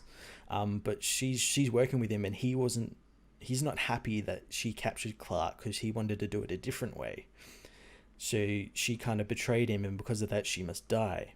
So she gets thrown from like the air blimp thing, and Superman saves her, but she won't reveal who Leviathan is to him because she knows. Right. I heard a very interesting theory on who Leviathan might be. I'm sure it's all bullshit, but it was very interesting. Who's that? Apparently on his costume, he's got like little red arrows. He's got a couple Roy Harper. He's got a couple little red arrows, and he's got a really big angry boner against Green Arrow. Does he? Well, yeah, because what is there? He didn't bother recruiting him. He tried to recruit Batgirl, but he left him behind. I could see that as it being it knows who Oliver Queen is, and like Oliver's not going to join this thing. Like this is Oliver, the most liberal hero ever. He's not going to join this. That's true. Although they do make a point of, like, in all the artwork for Event Leviathan, saying that Green Arrow will be a character, and there's like little blurbs that are clearly written from the perspective of Leviathan guy, and like he really lays into Green Arrow in his, and I'm like, But that kind of goes against like their relationship in the Green Arrow book, which was pretty good, like until like They were. he just fucking up and died. Like, It would be weird to see him blame Green Arrow, but not yeah, blame Wally when their yeah, relationship was good. And also, wouldn't that yeah, be bullshit to kill him and then just bring him back as a villain? yeah. And maybe the timing doesn't really seem to work out because this event was No. being built up as just as Heroes in Crisis was beginning. Like it Yeah. could, but yeah, it'd be a real like something pulled out of your ass. I didn't think it was, but the person who put this theory out there on Twitter, and they're like, oh, and Red Hood might already be a member of Leviathan, and obviously him and Roy go way back. I'm like, that doesn't sound right, but you make a compelling argument. I really hope it's not. I just hope it's just like just some guy. A new character, yeah. Yeah, just some guy. It's gonna be Otto Nets again. But yeah, so that sounds fun. Yeah, it's cool as well because they continue that thing on from the last Action Comics where it was all like investigative reporting, because the end part of this issue is like Clark obviously got his story and he's like starting to write it out while Lois is there helping him with her Leviathan stuff. So yeah, it's pretty cool. Pretty cool. Definitely sounds more interesting than what's going on in the main Superman book at the moment. Yeah, I don't know what's going on there. I'll happily take this, but you had two more lightning round through those last two. Yeah, I had the most recent issue of Wonder Twins, issue 4, 5, yeah, Right. 4. You've sold me on this. I'm waiting for it to be done, but you've sold me on it. Two more issues. This issue is like the classic like teen dating issue, where Zahn and Jaina both get dates. Zahn gets with this girl from school after he brings his monkey Gleek to school, and she's interested in that. Girls love monkeys. Also, they work Gleek in. Yeah. Gleek, who has a really tragic backstory. Really? Yeah, like last issue we find out that he was like an abused like circus monkey made to like ride tricycles through flaming hoops, but he was saved by like the bearded woman who like FedExed him away, stuff like that. But he put his skills to good use to save the Wonder Twins and everything. But yeah, this issue, Jaina meets with a guy named Red, who looks very much like Roy Harper, and I'm convinced he's meant to be Roy Harper. I saw that image. You think he's got the hat on and everything, and he looks like a total toolbox. Yeah, I know the one. I am convinced it was meant to be Roy Harper, but they couldn't. At some point, even they though had this to book change is like in continuity ? But not. It's a comedy. It gets the comedy pass. Yeah, and the whole crux of this story is the Wonder Twins get the night off because, as Superman puts it, the Legion of Doom annual villain mixer is that night. So like they take the night off, so the heroes shut down the Hall of Justice, and it allows like Superman and all that to deal with the more cosmic threats. I love that that's a thing, an annual villain mixer. Yeah. No, I mean, come on, we all get the night off. That's like some Venture Brothers shit. Yeah, it's exactly the same. And Red, as it turns out, is a villain called Red Flag. Oh, this date, it's a red flag. You get it? And he invites Jaina to this mixer, which she doesn't realize is a villain mixer. And we get this amazing like spread of like the mixer, and you see like Professor Pig in the background killing like a Green Lantern villain, like just casually stabbing him in the guts, and like Scarecrow testing out his new kiwi flavored fear toxin, and all these really cool things. And yeah, they end up going to that, and she starts wondering like oh, maybe this guy isn't so good. He berated our waitress for like 30 minutes, and red flag. Yeah. Meanwhile, Zahn is being like the total like clueless guy he is, takes his date to the movies where she sees her ex-boyfriend and ends up getting together with her ex-boyfriend again. He's like, I don't care, I'm 17, I'm gonna have heaps of relationships, this is just like a one-off. And I'm like, oh wow, that's surprisingly like mature of you. Yeah, the what is it, the butt monkey of the series actually has some poignant shit to say. Yeah, and the book ends with like them sort of realizing like, oh, we don't need to be dating, and Jada gets rid of Red Flag in the best way possible, which is he like distracts her. He's like, look over there, there's a single mum. And he's like, what, a single mum? She stealing our welfare and everything. That's funny. And then escapes from him. That was the panel you put, and even out of context, that's pretty funny. Now that you tell me he's a supervillain called Red Flag on a bad date, that's even funnier. Yeah, yeah. It's such a damn good book, and it's great because it's got like this like the core of it is like an actual message, whereas in this one it was like good and bad and like nothing's ever black and white sort of Yeah. thing, and like the like teen dating and everything is like it's surprisingly relevant. Mark Russell is shockingly smart, and you can tell that he's an actual, like, real satirist in the Yeah, way he yeah. does these things. Like I know on the internet people throw around the word satire way too often, but yeah, it's an actual satire, be it what he did for Prez, The Lone Ranger, Flintstones, and now this. Yeah, and as well he's doing it in a way where it's not like in your face. It's very Mm. subtle where it doesn't like ruin the book, where it's like, okay, we get what you're talking about, move on. It just He's happens and it just like moves on straight away. he's only gotten more subtle. Like again, I read his Lone Ranger book, and that was all about like land grabs in the United States, and like it takes so long for it to be like, oh, this is what he's actually talking about. Okay. Yeah, yeah, yeah. But yeah, that's great. I will have to check out that. I'm definitely going to do a story so far on that book because that sounds totally like my jam. So damn good. They better give him a second run. They better, or at Yeah. least give him like more characters to do this with. Hey, let him write Green Arrow as a political Yes, satirist. I think he would be yes. really good at the helm of a Green Arrow book, especially because that one's been really serious. Let's do a Green Arrow book that's more kind of a weird, quirky comedy superhero. That's the thing. He hasn't, like to my knowledge, hasn't had like a main like comic book. He's always done No. like Prez or like Wonder Twins, which is like an outside brand of like a main Yeah. brand. Like yeah, give him like that. Hell, give him Batman. I mean, I guess Flintstones arguably was because it was one of the flagship books of that weird, like, Hanna-Barbera experiment, but it's a big difference between having Flintstones and having Batman. Yeah, yeah. That's funny. I think his Flintstones book was the only thing he wrote that I actually didn't enjoy because I thought it was actually a little too dense for the joke. Where it's like, he's taking the obvious thing that even Flintstones did, where the joke is, hey, people in Stone Age times did stuff that's not unlike what we do now. But I felt like it was a little too erudite and a little too wordy. But it was like people enjoyed it. I think it was like one of the longest lasting of those Hanna-Barbera books, and I think it was nominated for an Eisner, so that's pretty good. Yeah, I think it won a bunch of awards. And it had people talking about Flintstones again for a Yeah. minute, so I mean, he must have been doing something right. Yeah, yeah.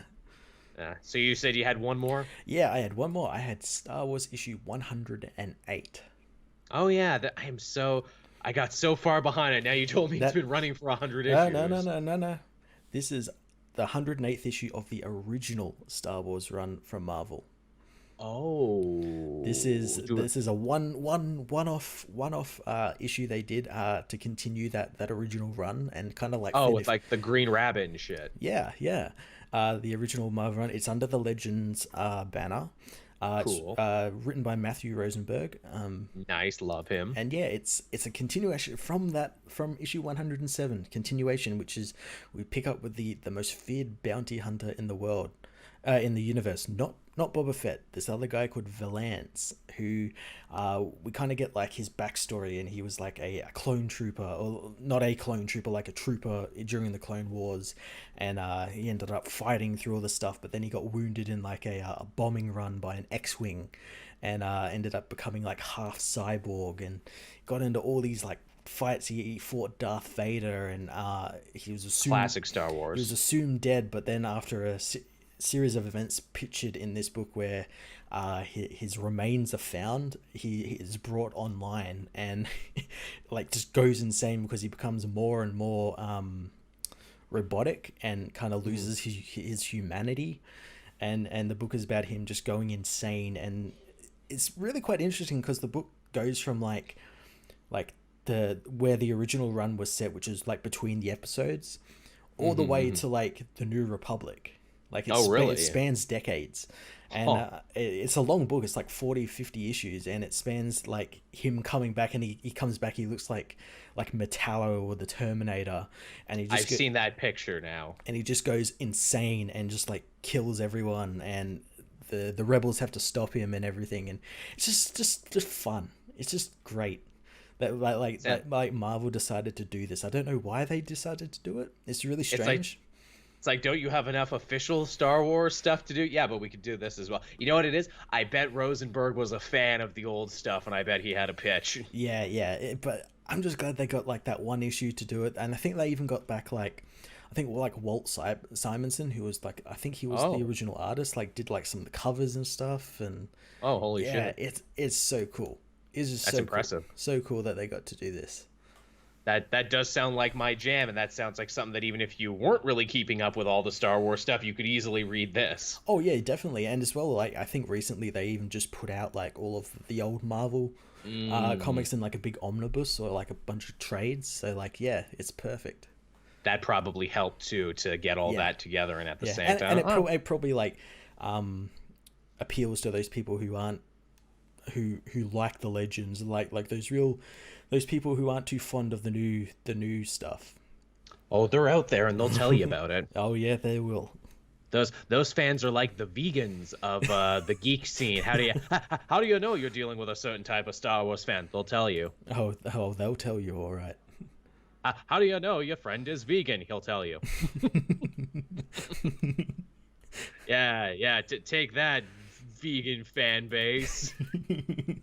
I don't know if anyone listens to the show is vegan. If you are, tell me all about it. I don't think I've ever actually been I'm a sure. vegan. Well, yeah. Well, that's the thing. They would have told us by now. So, Would have told us by now exactly. so I don't think there are any.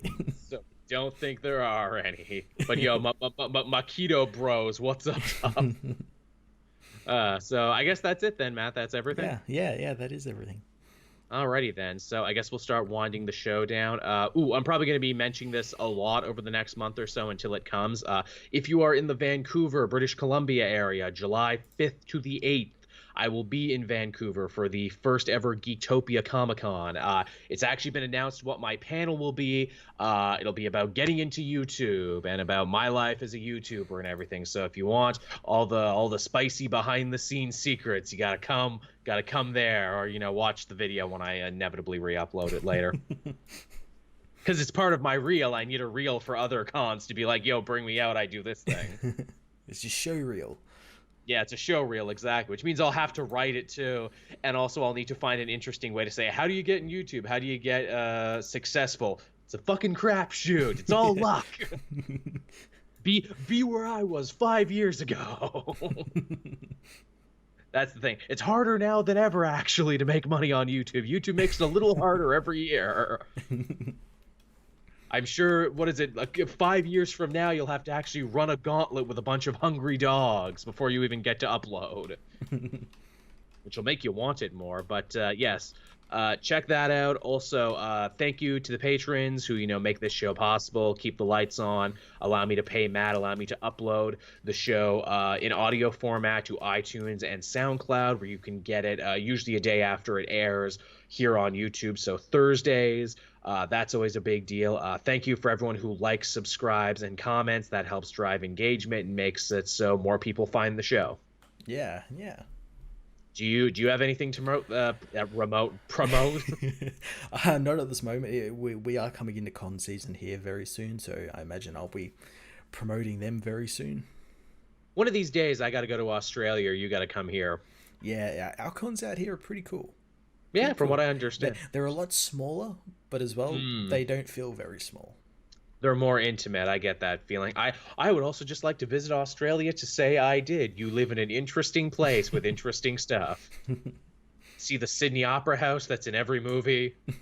Even movies that don't have it. Even movies that don't have it. I was gonna say, do you guys have Nando's there, or is that just a UK thing? We have Nando's here. I can get a cheeky Nando's in Australia then. And on that note, everyone, will start winding the show down. Thank you, everyone, for watching and listening. And Matt and myself will be back next time. Same day, same time.